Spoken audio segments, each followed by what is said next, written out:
जिस एरिया को, जिस जगह को आप सारनाथ के नाम से जानते हैं, आज से करीब 2600 वर्ष पहले इस जगह का, इस प्लेस का प्राचीन नाम है ऋषि पत्तन। ऋषि पत्तन या इसी पत्तन भी, इसी पत्तन भी कहते हैं।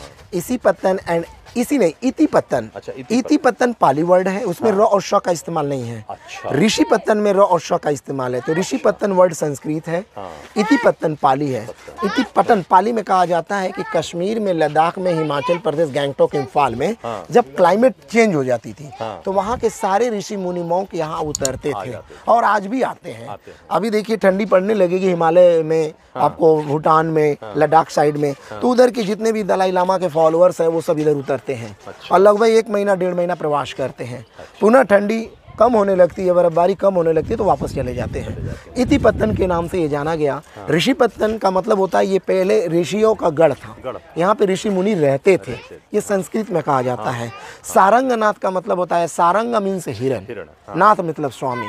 यहाँ पे हिरणों के स्वामी तथागत गौतम बुद्ध को कहा गया है, तथागत गौतम बुद्ध से संबंधित है एंड सारंगनाथ के नाम से भी जाना जाता है। एक बोधिसत्व से जुड़ी हुई कहानी है। हाँ, बोधिसत्व से जुड़ी हुई कहानी है कि जब यहाँ पे हिरण के रूप में जन्म लिए थे और हमारे ही काशी का एक राजा था ब्रह्मदत्त जो है, वो काफी संख्या में यहाँ पे हिरणों का कत्ल करता था, मारता था, आखेट खेलता था, शिकार खेलता था, तो हिरणों में खलबली मच गई।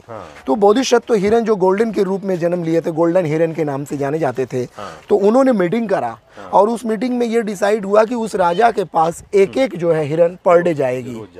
एक दिन जो है कि एक हिरणी की बारी आती है, वो हिरणी प्रेग्नेंट थी और वो रो रही थी, तो बाद में तथागत बोधिसत्व जा रहे थे हिरण और वो बोधिसत्व ने उनके रोने का कारण पूछा, तो वो बोला कि कल राजा के पास मैं जाऊंगा और मुझे उसने मुझे वध करेगा और मुझे खा जाएगा, तो मेरे बच्चे की क्या कसूर है। इस बात को सुनने के बाद डिसाइड करते हैं, बोधिसत्व स्वयं उस राजा के पास जाते हैं और बोलते हैं कि हे राजन, आज मेरी बारी है, उसकी जगह पर मैं आया हूँ, आप मुझे शिकार करें। ऐसी बातें सुन करके ब्रह्मदत्त का माइंड चेंज हुआ और उसने डिसाइड कर लिया कि अब आज के बाद से किसी का कत्ल मैं नहीं करूंगा, अहिंसा परम धर्म का पालन करूंगा। तब से वो deer park, Saranganath, Brahmadatta and Bodhisattva के नाम से गोल्डन हिरन के रूप में ये जगह भी जाना जाता है। And Sarnath, sar means essence, nath means god, essence of god. Lord Buddha give in the first sermon to 5 disciples.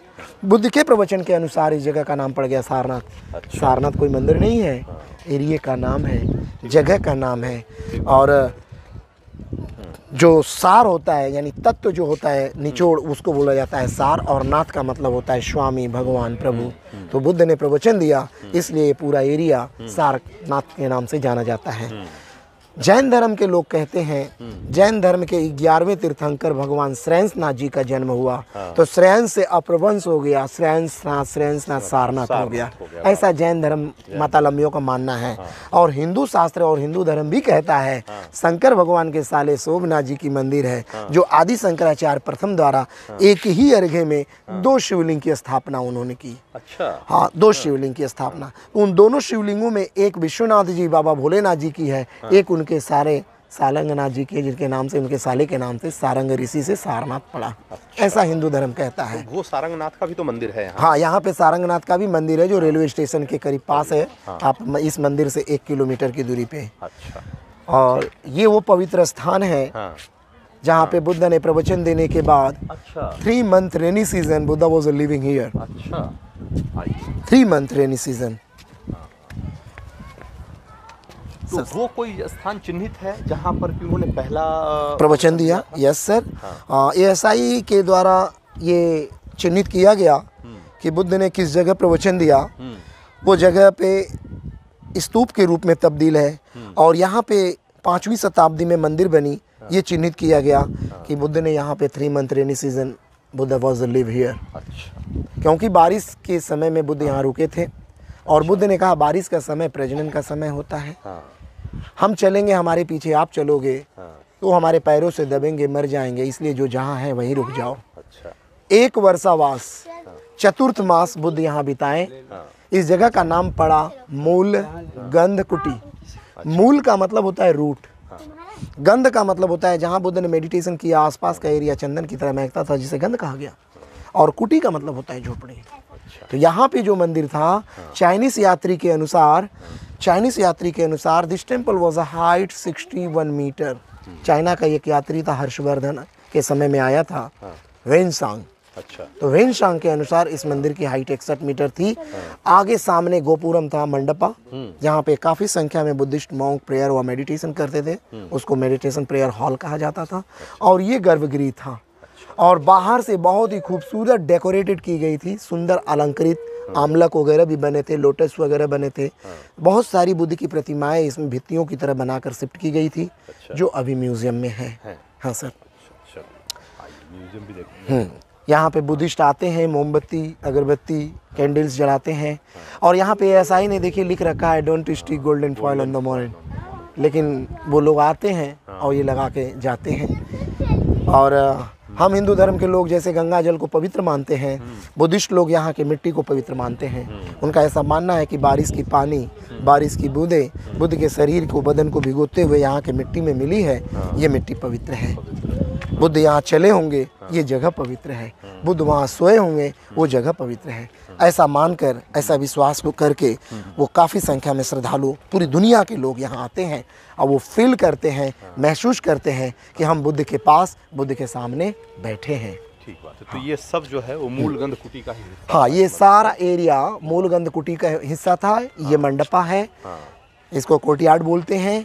ये लंबी सी गैलरी थी, और ये 2 वॉच रूम थे, मतलब कि मान के चलिए या तो सेवादार, मंदिर की सेवक की ये गृह रही होगी, दोनों तरफ आज भी बनते हैं। पुजारी, मुख्य पुजारी हो जाता है मंदिर का, तो ये पुजारी का कच रहा होगा।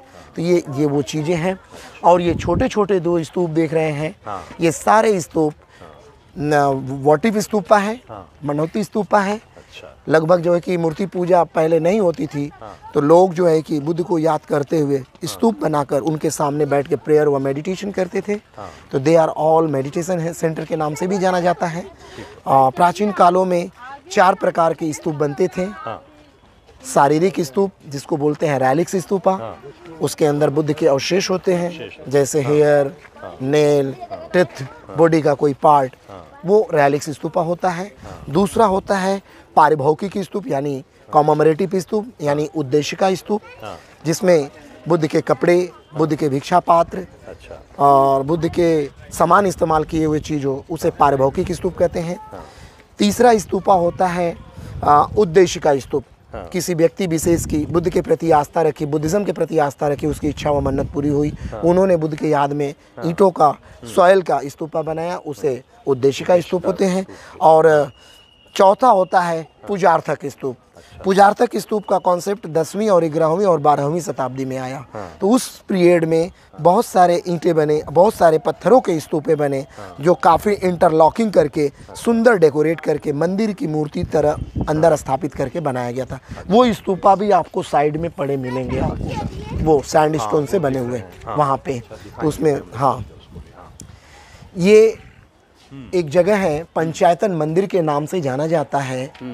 आप इसके प्लेटफॉर्म देख सकते हैं, चतुर्थ कोण में है, और बीच में भी जगह है, यानी 1 2 3 4 5 5 जुडिशियल, 5 श्रेष्ठ मॉन्क बैठकर ये डिसाइड करते थे कि बुद्धिज़्म को आगे कैसे ले जाना है, बुद्धिज़्म को आगे कैसे बढ़ाना है। बुद्ध वहाँ बैठा करते थे। बुद्ध के समय में वाराणसी का एक यश का पुत्र, श्रेष्ठी का पुत्र, अमीर व्यक्ति का लड़का, उसका भी मन जो है कि मन उचाट हो गया अमीरी को और घर परिवार से, और वो यहाँ आकर बैठा करता था। बुद्ध ने उसे देख करके उन्हें पहले समझाने की कोशिश की, बाद में उसका मन विचलित नहीं हुआ, तो उन्होंने उसको यही प्रवचन दिया। और बुद्ध के प्रवचनों को सुनकर श्रेष्ठी के पुत्र यश को लगा कि इनके प्रवचन काफ़ी अनुकरणीय हैं, काफ़ी मतलब कि समाज में इसे फैलाने का है। तो उन्होंने अपने मित्रों के साथ आकर के पूरे बौद्ध धर्म को स्वीकार की। संघ की स्थापना भी इसी कैंपस के मध्य में हुई है, सारनाथ में ही, जहाँ धर्म चक्र परिवर्तन और धर्मराज का स्तूप के नाम से भी जाना जाता है। उस तरफ है। हाँ, आगे चलेंगे अभी। तो ये पंचायतन मंदिर 1st सेंचुरी एडी में डायनेस्टी ऑफ कुशाना ने प्लेटफॉर्म डाला, एंड इसका मूर्त रूप कार्विंग्स दे करके गुप्त काल एंड अशोका काल, पहले अशोका फिर कुशाना फिर गुप्ता ने इसको डेवलप किया। Yes sir. ये छत बाद में बना है। अच्छा। हाँ, ये छत पहले नहीं रहा होगा, ये एसआई ने बनाया है।